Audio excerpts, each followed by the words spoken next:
Baik, Assalamualaikum warahmatullahi wabarakatuh. Salam sejahtera bagi kita semua. Perkenalkan, nama saya Yudi Amal Saraf dengan NIM 211061251. Nah, di video kali ini saya akan menjelaskan mengenai solar sebabkan hampir 50% kematian di dunia akibat polusi udara dari kendaraan.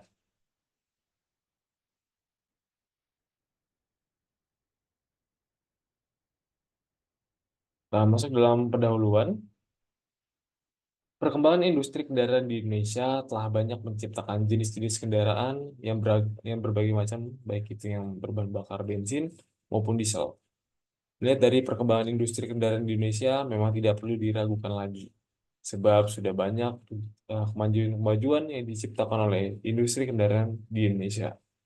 Namun hal ini tidak sebanding dan sejalan dengan kualitas udara di sini. Salah satu produk otomotif yang menjadi salah satu dampak besar terkait pencemaran udara yaitu kendaraan berbahan bakar bensin atau solar. Permasalahan ini tidak hanya terjadi di Indonesia saja, namun isu ini juga merupakan isu lingkungan global. Kendaraan diesel memang sangat populer di kalangan masyarakat, khususnya juga para remaja. Dikarenakan kendaraan diesel itu lebih cenderung murah dibandingkan kendaraan yang bermesin bensin.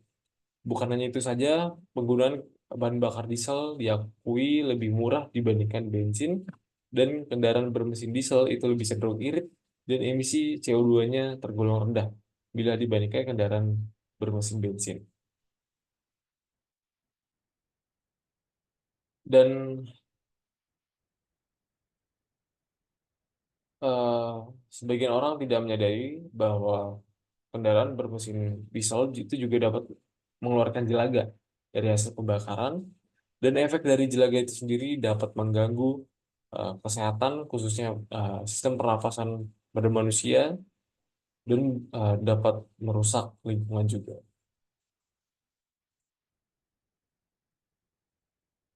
Nah, lalu eh, bahaya asap solar.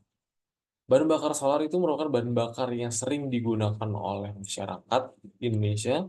Penggunaan bahan bakar solar bukan hanya digunakan oleh mobil saja, namun juga kendaraan-kendaraan dan juga eh, mesin itu juga menggunakan bahan bakar diesel. Contohnya seperti kapal, kereta, mesin pabrik, dan masih banyak lagi. Jelaga sendiri dalam bahasa Inggris yaitu salt, maaf. Salt itu merupakan kandungan dalam bentuk butiran arang yang halus dan bersifat lunak yang menyebabkan memunculkan asap hitam dari pembakaran yang tidak efektif. Nah, jadi jelaga ini itu merupakan eh, butiran arang yang hitam itu merupakan polusi udara, teman-teman. Yang dimana polusi udara ini terjadi akibat mekanisme pembakaran itu tidak efektif. Nah, berbanding terbalik dengan kendaraan yang berbahan bakar bensin. Nah, jadi gas buang yang dihasilkan dari kendaraan bensin itu tidak terlihat karena kualitas bahan bakarnya itu lebih baik dibandingkan solar. Nah, di dalam komponen gas buang yang dihasilkan dari kendaraan berbahan bakar solar itu memiliki kandungan gas buang yang berbahaya. Hal ini diantaranya mengeluarkan asap hitam atau bisa disebut jelaga. Di dalam kandungan asap hitam ini juga mengandung beberapa zat-zat kimia yang berbahaya. Di antaranya ada hidrokarbon atau HC yang saat pemrosesan pembakarannya itu tidak sempurna. Lalu ada karbon monoksida yang disebut CO, lalu nitrogen, lalu oksida nitrogen atau NO, senyawa organik berat, partikel logam berat, dan gas rumah kaca. Nah, dari beberapa zat-zat kimia yang berbahaya ini, uh, jika seseorang menghirup banyak asap kendaraan solar ini, diesel ini akan menimbulkan dan memunculkan penyakit-penyakit yang berbahaya. Contohnya seperti asma, infeksi pernapasan, penyakit jantung, kronis, dan kanker paru-paru.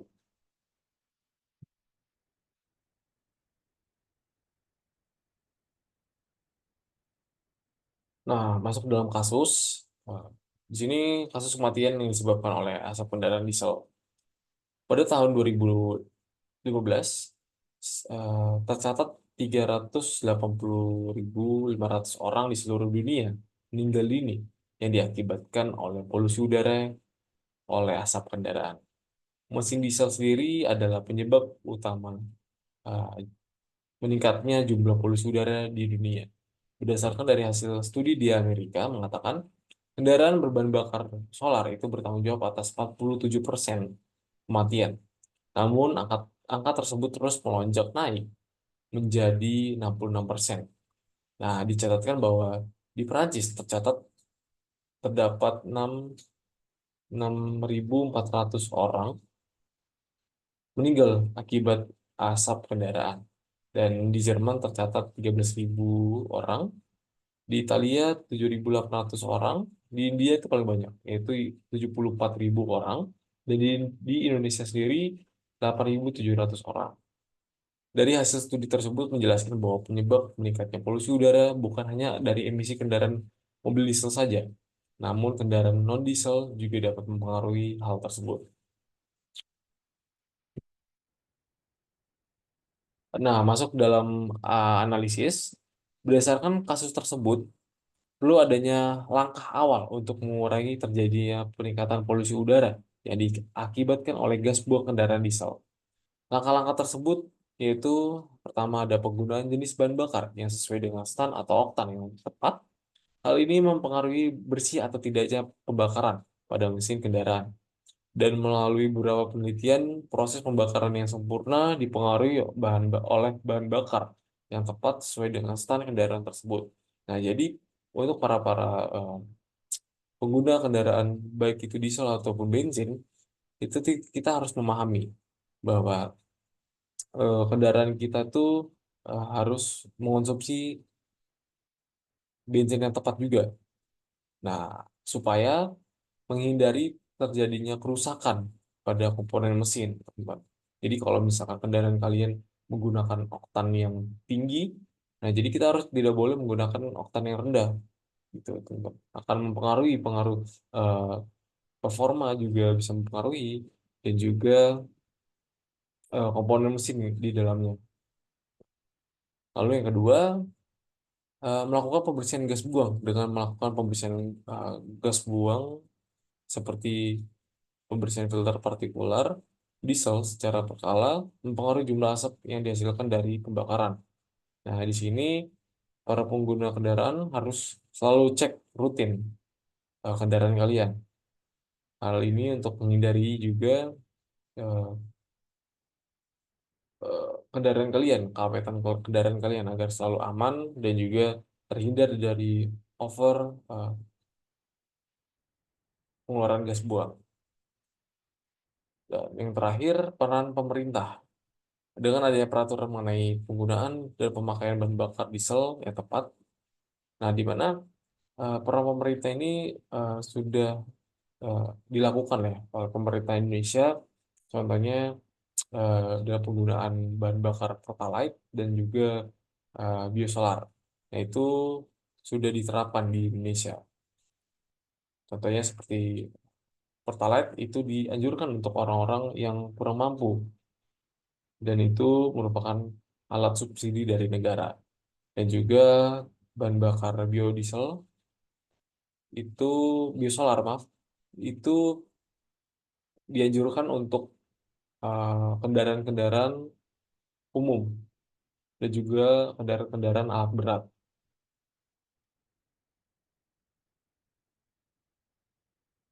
Nah, karena eh,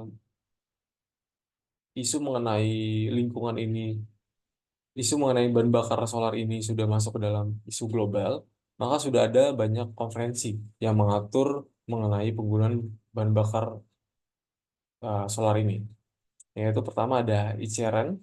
Konferensi ini berfokus pada energi terbarukan dan dapat mencakup topik tentang penggunaan bahan bakar alternatif yang ramah lingkungan. Yang kedua ada ICBB. Konferensi ini membahas mengenai biofuel termasuk pengembangan teknologi berkelanjutan dan implikasi sosial ekonomi dalam penggunaan biofuel. Yang ketiga ada ICS.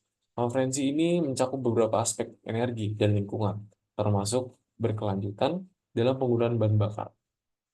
Lalu ada ICCE.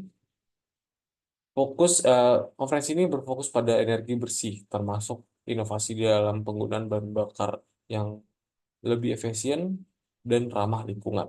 Yang terakhir ada IC, ICF, CHAT.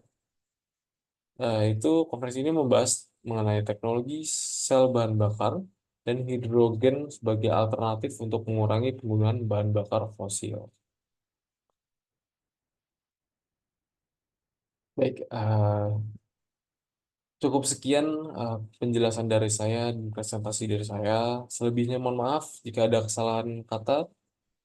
Wassalamualaikum warahmatullahi wabarakatuh. Terima kasih.